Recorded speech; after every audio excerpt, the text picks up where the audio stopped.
This presentation is to show how I capture Jupiter and Saturn with the equipment that I have. This is the way to my astro room, which I have many telescopes, and I chose a few of them to try the same kind of recording.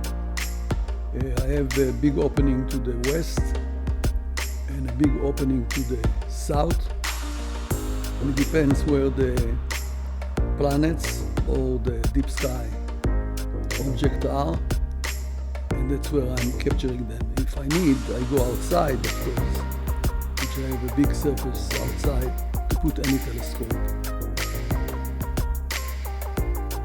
Here you see some of the telescopes, and the one that I'm going to use today will be the Celestron.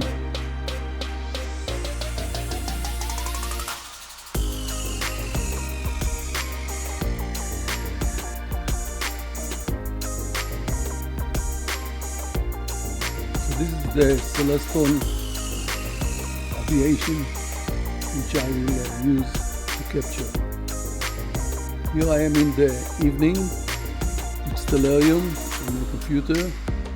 Try to point to the Saturn, and in this case Saturn I think, then it will be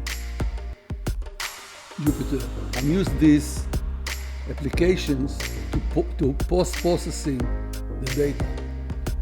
Here you see Jupiter. These are the parameters I chose, and as you see, it's not very stable and very noisy because the atmosphere is not clean in my area.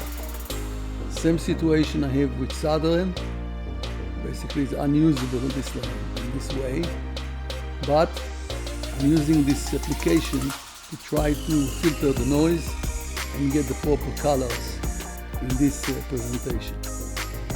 The first application I use the PIPP that will stabilize the planet in this case. So you see now Jupiter very stable even though you cannot see detail. Same thing with Saturn. You see that still there is a lot of noise, but it's stable in one location. The next application that I will use will be AutoStacker, which presenting it here, and with this application I can get Jupiter a little bit cleaner, and the same thing it will happen with Saturn. So you see it's much more stable and you can see the rings much better. When I get to Registar 6, now I really can clean the view, see the rings. When you see Jupiter pretty clear, and then Saturn, it's a small image because the focal length is very small, but that's the story.